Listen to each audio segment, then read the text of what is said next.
Maging nasa katawan man tayo o wala, sino ang hangad nating bigyang lugod?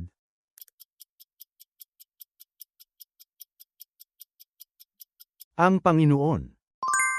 Ano ang sinabi ni Pablo tungkol sa mga bahagi ng katawan na parang mahihina sa unang Korinto?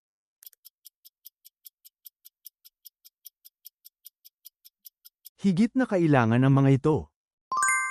Kailan sinimulang hanapin ni Hoseas ang Diyos ni David?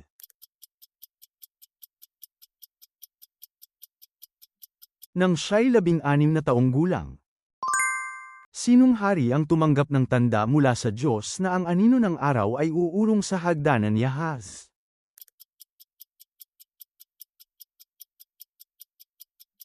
Ezekias. Ayon sa Roma Kapitulo 16, ano ang ginawa ni Priscilla at Aquila alang-alang kay Pablo?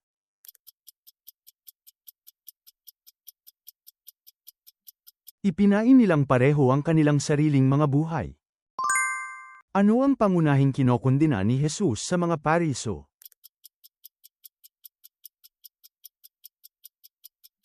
Pagkukunwari. Saan naglingkod si Ezekiel habang isinulat ang kanyang propesya?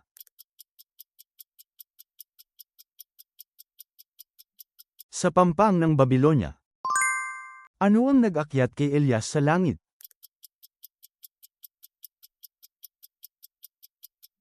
Hipo-hipo. Aling sulat sa Bagong Tipan ang tumutukoy kay Jesus bilang dakilang pinakapunong pari?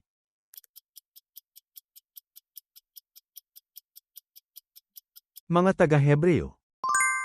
Matapos makita ang himala sa Lystra, ano ang itinawag ng mga tao kina Bernabe at Pablo?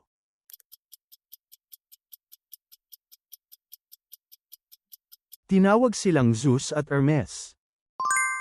Ano ang tawag sa aral na ipinang-aral ni Jesus sa bundok malapit sa lawa ng Galilea?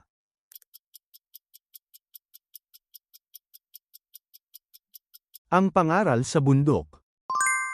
Ano ang layunin ng paglalagay ng pinakabanal na lugar sa templo?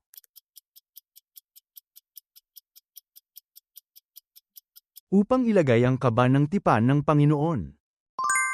Sino ang nilapitan ni Adonias matapos naging hari si Solomon?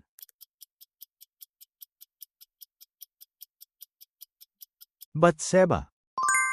Paano inutusan ni Pablo ang mga ama na magpalaki ng kanilang mga anak sa mga taga-Efeso?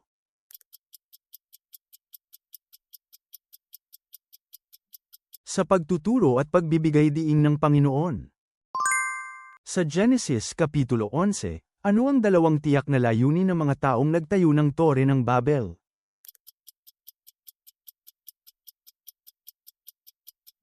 Upang gumawa sila ng pangalan para sa sarili nila at hindi magkahiwa-hiwalay. Saang bundok madalas pumunta si Jesus kapag siya ay nananalangin?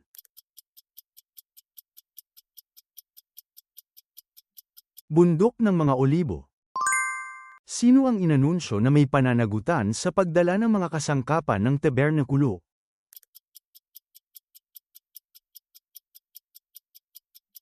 Mga anak ni Kohat/Ko.Hat. Sino ang unang pinagpala ni Jesus sa sermon sa bundok?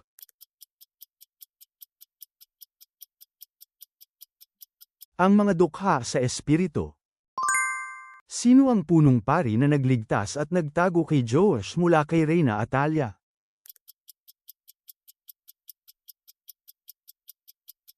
Jehoiada. Kaninong tinig ang sinusunod ng mga tupa ayon sa talinghaga ni Jesus tungkol sa mabuting pastol?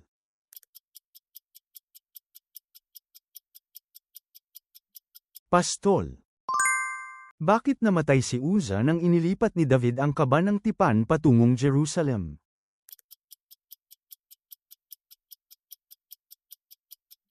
Dahil hinawakan niya ang kaba ng tipan. Saan nagpunta ang mga tauhan ni Solomon at Hiram upang kumuha ng ginto, at ilang talento ang nakuha nila?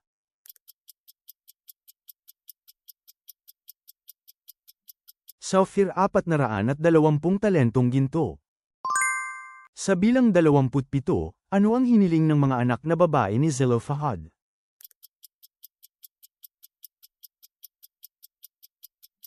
Mana sa lupain. Ayon sa turo ng Biblia, ang inyong pananalita na laging nasa biyaya ay dapat parang pinakuluan o tinimpla ng ano.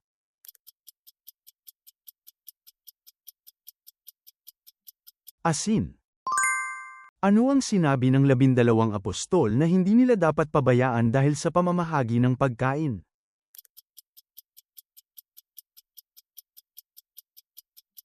Ang pangangaral ng salita ng Diyos.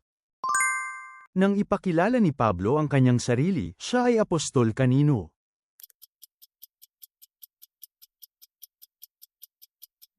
Apostol ng mga Hentil. Kanino nagpadala ng pilak at ginto si Haring Asa upang makipag-alyansa laban kay Basa?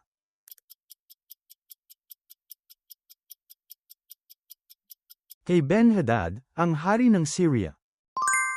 Ang kopa ng Panginoon ay kopa ng bagong tipan na pinagtibay sa pamamagitan ng ano?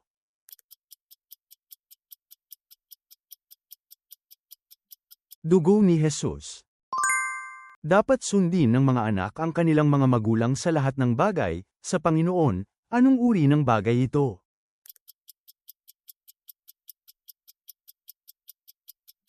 Isang bagay na nakalulugod sa Panginoon. Ayon sa Roma Kabanata 7, hanggang kailan nasa saklaw ng kautusan ang isang tao?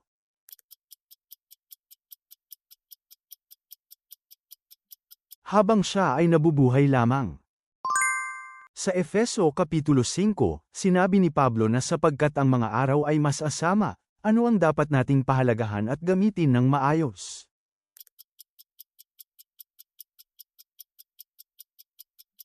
Panahon.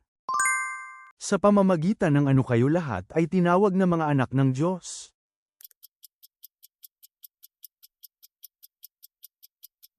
Sa pananampalataya kay Kristo Jesus. Ano ang ginagawa ni Pedro nang tawagin siya ni Jesus?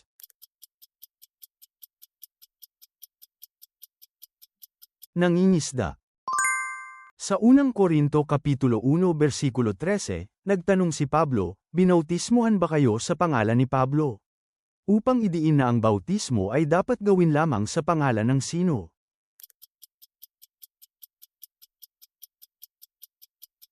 Jesu Kristo.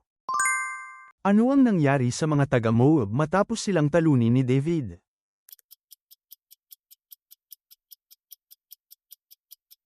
Naging mga alipin ni David at nagbayad ng buwis.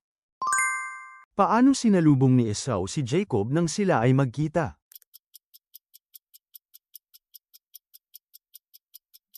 Tumakbo, niyakap, hinalikan at umiyak. Ano ang kasuklam-suklam na ginawa ni Ahaz sa lambak ng Hinom?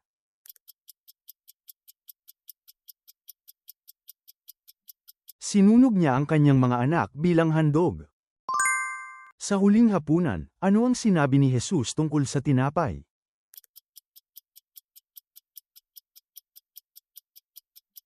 Ang aking katawan. Sino ang haring hindi pinaglingkuran ni Hezekias?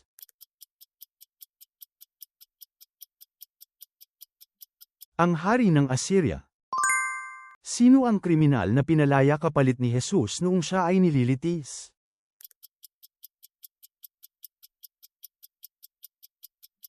Barabbas. Salamat sa panunood. Ibahagi ang inyong mahahalagang puna at kaalaman sa Biblia sa mga komento. Ang pag-subscribe at pag-like ninyo ay malaking tulong para makagawa pa kami ng mas marami pang Bible quiz.